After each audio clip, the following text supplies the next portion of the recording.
ปูเฮโร่หรือก็ตราพิกระบาดก่อนบ่า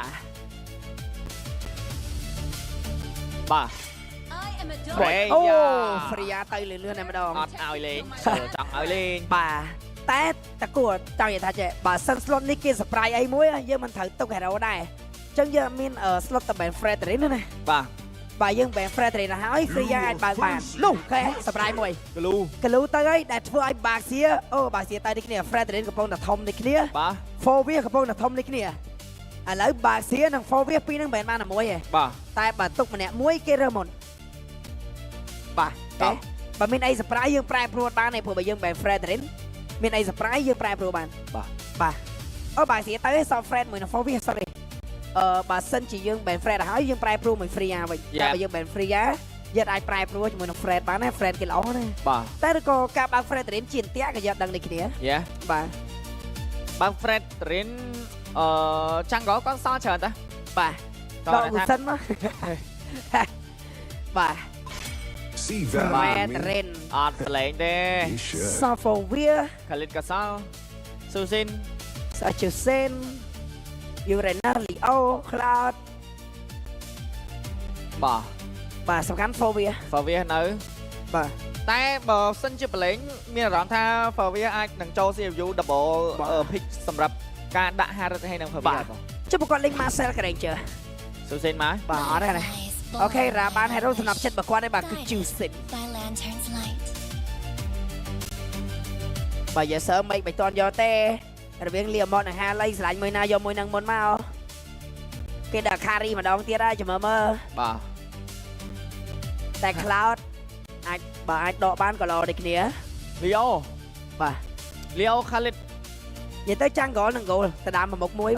បាទបើ ESP ទៅដើមបាន Fovia yes រ៉ុំដូចអត់មាន100ទៅដើមទេពួកអកលូហើយបាទតែជា mid lane ក៏គេមាន mid ហើយយើង pick mid នៅ slot ទី3ក៏បានបាទចាំមើលស្រឡាញ់អីធ្វើហ្នឹងទៅបាទធ្វើអីដឹងខ្លួនឯងហើយបាទមកហើយ Cloud Harley Championship U Gaming goal នឹងចាំង goal ស្រឡាញ់អីទៅដើមហ្នឹងឥឡូវទៅដើមបាន Harley និង Cloud ណាបាទ goal នៅសល់ Harris វិញនៅសល់ carry វិញចំណែកឯចាំង goal នៅសល់ Leomord វិញនេះគ្នា yes បាទតិចដល់រកគ្នាលេងដោតែមួយដោ Harley ហើយនឹង Susin បាទLeomord អាចដកមកលេងវិញបានដូចគ្នា Harris ក៏អាចដកបានផងដែរបាទ Carry ក៏នៅតែអាចលេងបានបាទ Romer បើ pick slot ហ្នឹងខ្លាំងណាស់សង Khalid បាទកលៀ Khalid is piece of Fovia ក៏សบายបោកដែរនេះ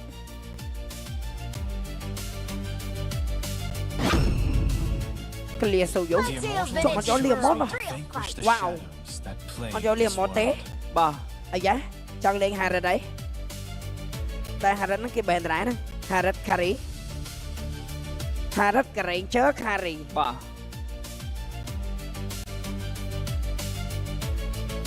ទចឹងជាមួយនឹង slot ទី3របស់ CPU Gaming អាចនឹងធ្វើការ pick ជាមួយនឹង Experience ឬក៏ Romer Valent ក៏ល្អ EXP Fovia ក៏ល្អឥឡូវសារជម្រើសច្រើនពេកអត់ដឹងយកអីនេះបាទសារជម្រើសច្រើនពេកអត់ដឹងយកអីចំណាយឯ Romer វិញសមមកភ្លុះគាត់អាចយក If បានទេបាទ Romer ស Khalid ស Cho ឬក៏ Cloud របស់ Remy ច្រឡំ Cloud Kimmy ក៏តមកវិញពេលបោក0ទី5យកមកបោកឡងនេះបាទកលៀបោកទៅកតោតជន់យកមកបាទអត់វាយអត់បានវាយបាទប៉ុន្តែសួរថាយើងដែរឃើញបាក់ស៊ីលេងកតោតដល់ខ្ញុំកលៀមើលនេះបាទបាក់ស៊ីលេង high lock ខាចាការ៉ុត chip ឈូ Marcel បាដាំងគូនវាកលូ Hilda កលៀ Sora Kufra អត់ដែរលេងកតោតខាកតោតស្បែកតែម្ដងអូ first time កតោតពីពៀន5 let's go បាទទីកតោត EXP ហេចំពៀន5ឥឡូវលេងខ្លាំងៗណាបាទឥឡូវគេគេថាបាទគេលេង introvert ដែរឥឡូវបាទខ្ញុំជឿថាគេនឹង ban carry នឹង Granger តាគូបាទ Harris ទុកបានមានកតោតអីមានអីទៀត Harris ទុកបាន Moscow ទុកបាន ចាំមុនមើលទាំងអស់គ្នាជាមួយនឹងការបិទការីចោលហើយ Vincent នៅក្នុងវគ្គនេះ bà cái con vẽ môn có lo đấy kìa Crowned by heaven's Tiên. mandate. bà bên thiên này cái lia cho mua đam mấy bà mấy nó sao Lilia nó sao Valentina bà còn lên độ cả Ranger mà mà ta cho bọn Ben Golan đâu ta Ben Experience miền phố biết là chia rồi đi mấy cái trán bông bay cái chữ nè và ta còn đang liếm và pick for biết mà còn đang bay nè cái đấy sợ đâu để lươn cái tai miền ở knock up và đặt anti cloud bà vậy tôi tra cái đông từng pi nó cái đông ngày ní ai khơi mấy cái này gì luôn bà lên mấy cái này mà lấy cho tắc đây mà lên game mà lên tra ta smart cho đây mà lên vô một yes មានអារម្មណ៍ថាភាពខ្លាំងរបស់កីឡា Silicon ជាអតិពលទៅដល់ក្រុមដទៃច្រើន បាទ ឥឡូវគេសឹកចិត្តធ្វើដោយកីឡា Silicon ហ្នឹង balance យកតែមកស្មើលេងទឹកដៃ nóng បាទ bà lấy Alot Robot Shadow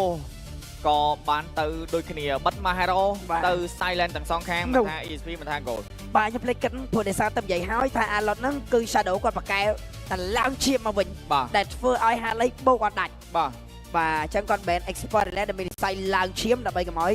Harley បោកអត់ដាច់បាទ Midland Valent Purify ក៏គាត់អាច ban បានដូចគ្នាព្រោះគេអាច copy កលា copy អីដែរណាបាទជាមួយនឹង Remy នៅសល់ Kimmy នៅសល់ Valent Lilia Lilia ទៅ បាទតែ Lilia មកទៀត បាទ គ្រាន់តែនិយាយភ្លាមទៅ plate បាទ បុកស៊ីការដកកតោតមកនេះគឺជាលើកទី1នៅក្នុងការប្រកួតរបស់យើង បាទរដូវកាលនេះសាហាវយ៉ាងម៉េចណា អូ Midland ចាញ់មកដែរហើយ បាទកលៀតមានមួយណាកលៀ Club Purify បាទលើមាន RT កាត់តឥឡូវអត់មាន map មានអារម្មណ៍ថា បាទ ខ្ញុំលឺសៀថាមុនការប្រកួតរបស់យើងមានការចង់ដក Valor មកដែរតែ Galaxy ដកមកមុន បាទនៅរីចិនគេក៏ដកចែកដែរ បាទ ឥឡូវនេះ Valor កលៀពិបាកចាប់បោកណាព្រោះដោយសារឥឡូវអត់មានមួយទេប៉ុន្តែតតែលេងជួយចិត្តសាស្ត្រយកទៅមែនតើដើម្បីគេ cooldown spell ឬក៏ skill បាទ តែ skill cooldown ស្តៀងគ្នាទេ EXP សាឡាពូ EXP ណាស្រួលដេញណា Sora ស្រួលដេញសម្រាប់ Shadow អរទេ តែអត់មានអាបាក់មុខទេអត់មានអាបាក់មួយ Shadow តោះ for វា វាអស់ហើយអស់ជំរឿនអស់ជំរឿនព្រោះបើយើងដឹងជាមួយនឹង Valor នេះពិបាកក្នុងការដេញវាមែនតើ Hero មួយហ្នឹង បាទ តែដេញចុះឡើង slow ផងជាប់តាំងផង បាទ ច្រើនចេញផង បាទ for វាបាក់ចូលបន្តិច Valor ច្រើនមកវិញហើយ stand អីមកកណោទៀត ហ្នឹង មកស្កូវនេះចង់មកបន្តិចកលៀអត់មានអ្នកបោកទេឥឡូវចាំមើលដើមមកនេះលេងទៅឬក៏មិនទៅ Experience សម្រាប់ Vado ដក U 2 វាយមែនតែដក U 2វាយបានណាហើយកតោតបើកម៉ែបានដែរ អូយវ៉ាឌូ Sora ដដែលមក U 2លពូយ៉ា Sora Teresla តែបើ Teresla គាត់ combo អូខ្ញុំរហូតដល់និយាយថា Teresla ហ្នឹង combo ជាមួយនឹងកាតូតម្ដងហើយមិញ យ៉ាងហី យើងបានឃើញដូចជា Vigor ហ្នឹងឯងដែលគាត់លេងជាមួយនឹង Teresla កាតូន តែប៉ុន្តែម្យ៉ាងដែរពេលយើងគិត skill CC Crowd Control ណា បាទ ប៉ុន្តែបើខ្ញុំមើលអានេះយកដឹងថាខ្មែរយើងនឹងលេងដូចនៅ region គេអត់ណា Yes បើខ្ញុំមើល region គេ Teresla គេចូលចិត្តយកអមមួយ Cloud បាទ ក្នុងរូបភាពចេះ White Team Fight ពេលដែល Cloud ដាក់ RT ទៅកណ្ដាលមកយើងបើយើងរត់ចែកជើងគ្នាកុំឲ្យ Cloud បាញ់បើយើងរត់ចែកជើងគ្នា Cloud បាញ់ទៅវាមិនចូលស្រួលដេញស៊ីតែម្នាក់ បាទ តែបើយើងឈរបោក Cloud Teresla ដាក់យើងម្ដង Yes វាបាក់អញ្ចឹងបាទឥឡូវពេល Cloud លោតបាច់ RT Teresla ដល់មកដែរបើយើងឈប់វាយមួយ Cloud ត្រូវ skill Teresla បើយើងឈប់វាយ Cloud ដេញគូតយើងទៅលោតបាទ បាទ ដែរយីទៅអត់ទេត្រាំនេះត្រាស្មារដៃម្លេះខ្ញុំមានអារម្មណ៍ថាអធិពលរបស់កាឡា Silicon ជះទៅដល់ក្រុមដតីឥឡូវគេលេងចង់បាន Mechanic លេងចង់បានអីហើយ pick តែមកស្មារយកទឹកដៃមកវាយយកតែម្ដងបាទអាយ៉ាចឹងយើងមកស្វាគមន៍នេះជាមួយនឹងជំនួបវគ្គទី2គូទី2របស់យើងអ្នកដែលចាញ់គឺចាក់ចេញពីការប្រកួតនៅក្នុងតំណែង Top 4 នៃ MPL Cambodia រដូវកាលទី10 Team CFU Gaming កំពុងតែជួបគ្នាជាមួយនឹង Vigor Apex បាទចូលមកភ្លាមជាមួយនឹង Jungle ទាំងសងខាង Farm Purple Buff ប៉ុន្តែ Duo Midland មានអារម្មណ៍ថាជាមួយនឹង Vigor Apex គេ fast clear បានមុនបាទមកស្ដាំរបស់គេដែរ បាទ អូ Detective Farm លឿនជាង អត់ទេដោយសារ Canon Neo គាត់បើក Immortal ខ្ញុំមើលខា TC លេងស៊ូ10ដងចឹង10ដងគឺគេបើក Immortal ឯងគេកាត់3តាំងឯងគេឈូសវាយទៅដៃទៅទេលឿនជាង មួយពងយកចំនួនសัตว์ បាទលឿនជាងឥឡូវគេសល់ពេលមកយក Objective យកអីមកកណ្ដោបាទ chẳngមានអារម្មណ៍ថាជាមួយនឹង Hero Suzu ហ្នឹងគេអត់បើកទេអ្ហ៎ Yes sir បាទ អានេះ level 1 បាទនេះ level 2យើងបើកបានដោយសារយើងមាន skill ដើម្បីប្រែកាឡាមកជាmortal វិញតែបើយើងបើក immortal វាវាយឈឺទៅវាយស្ពឹកបាទមានការវាយទៅលើ box ទេអស់ជាពាក់កណ្ដាលមានការជះមកវិញពី Remy ដែរគ្នា បាទតែនៅតែ clear បានទេសម្រាប់ emblem អ្នកគ្នាក៏បានឃើញនៅជាមួយនឹង Vincent Yo Master Assassin Festival Upload សម្រាប់ COC បាទមួយជាមួយនឹងការវាយឈឺមួយទៀតមានការឡើងឈាម Hello detective អូអាយ៉ាតែគេវាយវិញប្រហើយ បាទវានេះមានអារម្មណ៍ថា CPU គេអាចនឹងលេងលឿនជាងអត់ព្រោះដោយសារតែយើងមើលទៅជាមួយនឹង detective គាត់អាចនឹង farm លឿនជាងអូ level 4មុនបាត់ទេបងកណូនេះអូបាទថ្មីធ្វើកុំឲ្យ mid lane level 4បាទវ៉ាឡាបាទlevel 4ស្អីបើសិនរា level 4ឯងពិបាកដូចគ្នាអាយ៉ាការ3តង់ knock up អត់ទេ ប៊ីបើមិញបើសើកម្បោគ្នាត្រូវអញនឹងឡោដាច់ជាមួយនឹង Valor បាត់គាត់អត់លេងលេងគេអស់ spell flick ក៏ឡោហ្នឹងហើយ skill ក៏ដល់7វិនាទីនិង spell flick ក៏ដល់120វិនាទីវាយបដូរមកអែមបាត់ថតទី2ចេញមកហើយបាទដល់ហើយគេថាខ្លាំងចូលលេងឥឡូវសុំចូលលេងមួយបាទចឹងលៀមក៏មានការវាយយកទៅលើវត្តមានរបស់ថតនេះខ្មែរមានការបោកជាមួយ skill លោតជាន់វាយយកទៅលើ box ទីនេះគ្នាថត free ទៅកាន់ Cannon Nail តែ team fight ហើយដូចមិនបន្តនោះទេ slow បន្តិចបាទមានអារម្មណ៍ថា CFU គេអត់ពុះ control ក្នុងការទៅដណ្ដើមជំរឿនថតតែព្យាយាមដែរដោយសារតែបើមិញនេះការ retreat រៀងឆ្ងាយដែរបាទសម្រាប់ detective អញ្ចឹងវត្តមានជាមួយនឹងការ retreat ចេញពីកណូនេះក៏គេយកបានថតទី1ដល់ពេលដែលយកបានហើយគេក៏ដកធម្មតាបាទអត់វាយវាអានេះ key hero សម្រាប់ Wicked Pack គឺជា Moscow តែ key hero សម្រាប់ CFU Gaming នៅតែជា jungler ដែលបាន MVP មាញ់នេះគឺ detective ចាំមើល detective ការលេងជាមួយនឹង Harley បើគាត់ល្អណាគាត់បកកែដើរញោះគេបាទជាពិសេសបកកែដើរតិចគេប៉ុន្តែខ្ញុំតែងតែចាំមើលនៅពេលដែលយើងមាន Harley ហើយគេមាន Moscow នៅពេលដែលយើងលោតទៅយើងលោតមកវិញ Moscow ផ្ញើ skill stun ហើយដល់ពេលយើងអត់ប្រយ័ត្នយើងលោតមកវិញនៅចិនជាងជាប់ stun យកមកជាប់ stun Moscow តែជាប់ stun មិនឃើញ map Moscow ក៏បានទីមក solo kill យកមកអញ្ចឹងប្រយ័ត្នឡៃហ្នឹងតិចបាទតែយើងដឹងហើយជាមួយនឹង damage របស់ Jungle level សម្រាប់ level ហើយនឹង level Golden ណា Jungle គេអាចមានប្រៀបជាងដោយសារតែគេ farm objective បានច្រើនក៏ដូចជាមានការបាន kill បានអីខ្លះទៅគឺ level Jungle ច្រើនជាង level Golden បាទអូ Golden វាយបានតចុងម៉ោងហ្នឹងហើយបាទដើមម៉ោងលូតទៅគេវាយហើយលូតឲ្យ kill គេបាទសម្រាប់នៅក្នុង patch ថ្មីមានការ update ទៅលើច្រើន hero ប៉ុន្តែ hero ដែល update ហើយគេនៅតែយកមកលេងគឺមានតែ Harley តែប៉ុណ្ណោះបាទ Harley ខាត damage នៅដើមម៉ោងប្រហែលជា90នៅចុងម៉ោងប្រហែលជា300ដល់មកទេបើវាយជាមួយនឹង detective flick road ឬក៏ flick road អត់ flick road វាយមក1ទៅ2វាយយកម្ដងជាមួយនឹង shadow តែ shadow អត់ជាមកកង់ធំទៅការដល់ថយមកវិញនេះខ្មែរលោតជាន់វាយបន្តទៀតនេះគ្នាឥឡូវនេះសោះ flick ឬក៏ flick អត់ flick ជាន់វាយតទៀតវាយដល់ទីបំផុតនៃផែនដីបាទអូយខាងក្រោយចាំជាមួយនឹង box សេលោត ulti រត់មកប្រែនផុចអូយវាយទៅវាយមកមិនទាន់មាន first blow ទេចាយ spare រៀងខ្លួនចាយអត់តែរៀងខ្លួនប៉ុន្តែធីមទាំងពីរនេះមានអារម្មណ៍ថាมันមានការធ្វេសប្រហែសក៏ដូចជាបលែង first blood ឲ្យទេកណ្ណនេះអូមិញគាត់ឆាយឃើញណា detective អត់មានជាមួយនឹង Burkill ទេអញ្ចឹងបើសិនជាគាត់អត់ fast turtle គេស៊ី Burkill ឲ្យ level ស្មើគាត់អញ្ចឹងក៏ត្រូវតែ fast turtle ហ្នឹងបើគេមកក៏គេចាញ់គាត់មក level នេះគ្នាបាទឡោមែនជាមួយនឹងកណ្ណនេះអូ fast turtle 2 turtle ទៅកាន់ Big Apex បាទវាយអត់ដូចជាអត់វាយឲ្យបានតែចលោទេហ្នឹងហើយបាទនេះបើសិនជាវាយបដាល់វិញណាអញ្ញាកណ្ដាគោះខ្នងយកហ្មងថាអូនអត់មានឡើងមកឯងគ្នាណាបាទទៅវាយប្រយ័ត្នកាត់លុយបាទអត់មានលេងក្បាច់អីគេ Logan Pool ឡើងមកធ្វើឯងអត់ទេបាទឥឡូវមានជាមួយនឹង Genie Spawn ក៏ដូចជាមានជាមួយនឹង Glue វិញបានផងដែរសម្រាប់ Remy ហើយនឹង Detective បាទ Sound kill វគ្គមុនណា5នាទីចឹងដូចគ្នា2 kill ហ្នឹងឥឡូវ Sound kill បាទតែគាត់ថាវគ្គមុនអត្ថាធិប្បាយអ្នកអត្ថាធិប្បាយរៀងចេះតែនិយាយសិនទៅព្រោះអត់មានវាយគ្នាទេយ៉ាចំ emoji ឌីរ៉តយំឌីរ៉តខកអីហ្នឹងបាទemo ហ្នឹងខ្សុតបាទ CC emoji ឌីរ៉តយំបាទឌីរ៉ត hero កាចតែបាយជាមាន emoji យំអូខេមិនក៏បានបាទចឹងជាមួយនឹង Radiant មកបានចូលទៅលើ Shadow ដូចគ្នាដែលដឹងហើយជាមួយនឹង Shadow គាត់មានការបោកវាយ Sky ញ៉ាំប៉ែបាទរៀងស្ងាត់តិចហើយប៉ុន្តែក៏មើលសម្រាប់យើងអ្នកមើលឃើញតែស្ងាត់ប៉ុន្តែសម្រាប់ player អ្នកលេងខុសតែមួយជាងគាត់ខុសណាហ្នឹងបាទអត់អាចធ្វើបែបបានទេសបាយជើងកាត់ cool down ចេញពី Remy បាទ Happy birthday ស៊ីស៊ីអត់ទេអូយប៉ែវអត់ទៅបាទមានដល់ thread អូយឈប់មិនមាន seal អត់ពី Vincent បាទដូចអត់ទេអត់ដឹងដែរ5នាទីគេមិន play ឲ្យគាត់ seal ដោយងាយទេបាទអ ចឹងយើង complete ជាមួយនឹង sponsor របស់យើងដូចគ្នា Infinite GT 50 Pro 5G smartphone ដំបូងគេបង្កប់បំពាក់នៅបច្ចេកវិទ្យា Liquid Cooling Hydro Flow លេង game រាប់ម៉ោងក៏ម៉ាស៊ីនក៏មិនក្តៅឡើយបាទក៏ដូចជាបន្ទះឈីប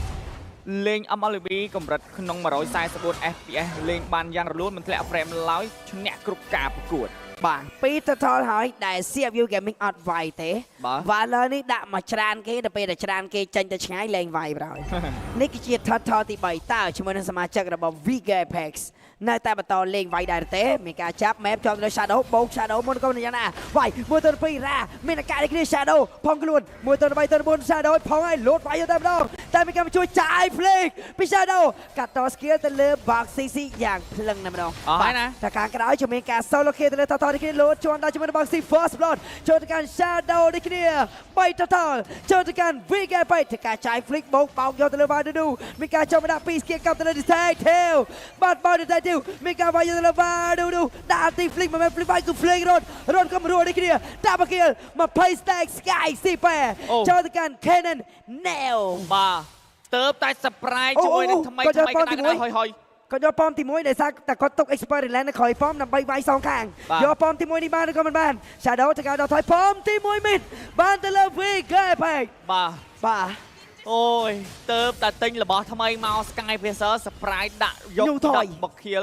យកបាន20បាទញូថយសំខាន់ណាស់ប៉មមីតជាប៉មដែលធ្វើឲ្យគេដើរកាត់ព្រៃយើងដោយមិនបាច់វៀងឆ្ងាយជាពិសេសគឺនៅពេលដែលគេឃ្លាមមីតដល់គល់គឺធ្វើឲ្យយើងល្ងឹត map ដូចអត់មានកាមេរ៉ាសមត្ថភាពចឹងហើយបាទឥឡូវដាច់ប៉មមីតនៅតាមនាទីទី7យើងអាងឹតសូនឆឹងដែរពី CPU Gaming បាទវ៉ាវបាយម៉េចនេះមកដូគាត់ចាយ flicker ដឹងតែខ្លួនឯងមិនរស់ហើយនៅតែចាយដូចគ្នាបាទក្នុងការចាយ flicker ហ្នឹងចាយ combo flick ទៀតបាទអញ្ចឹងយើង complete ដែរជាមួយនឹង sponsor របស់យើងដូចជាមានជាមួយនឹងកញ្ចប់ cell card AO gamer ថ្មីបានទាំងពេជ្របានទាំង internet នៅក្នុងកញ្ចប់តែមួយសម្រាប់ gamer តម្លៃត្រឹមតែ$1កន្លះក្នុងមួយសប្តាហ៍ទទួលបានជាមួយនឹង8 GB និងទេក្នុងប្រព័ន្ធ60នាទីក៏ដូចជាជាមួយនឹងពេជ្រ35ពេជ្រនៅក្នុងកញ្ចប់តែមួយយកតែម្ដងចឹងអ្នកគ្នាចាំជាប់ complete ចូលទៅកាន់ cell card app វ៉ាវវគ្គនេះទៅទាំង pro ហ្មងអត់តើគូវាគេពេចបាន3 objective ហើយឥឡូវយើងមើល item របស់ Moscow ជាមួយ Moscow 3 item រឹងអូ2ជាងបាទ2ជាងណាបាទ2ជាងប៉ុន្តែត្រាស់មួយនេះនៅពេលដែល Moscow មានយើងដឹងហើយសមត្ថភាពវាយក្រៅដីរបស់ Moscow បាទតែគេក៏មានពីន5ដែរបើស៊ីក៏អាចធ្វើមួយរឿងណាបាទស្របួរចាំមើលទាំងអស់គ្នាជាមួយនឹង item យើងក៏អត់ទាន់មាន attack speed ដែរបាទដក attack speed ដែរសម្រាប់ box CC ហើយនឹង Vadu បា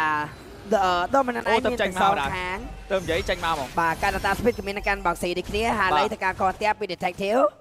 បាទយ៉ាងមិនដែរបាក់ប៉មខាងលើមួយចូលទៅកាន់ CPU Gaming វិញម្ដងបាទហេបោកវាយតែគេចុចជាមួយនឹងអីគេបោតមកនេះខ្មែរយ៉ាងណាជាមួយនឹងការលោតជាន់វាយ Bobby ជាន់ទៀតបាក់អាទី Flick Bobby ពី Shadow ខាងក្នុងបោះស៊ីទៅការដល់ថយទីខ្មែរបដែរមិនទៅចោល Detective ក្បាលមកជាមួយនឹង Midland នេះគ្នាទៅការ knock up ការពារគ្នាពី D7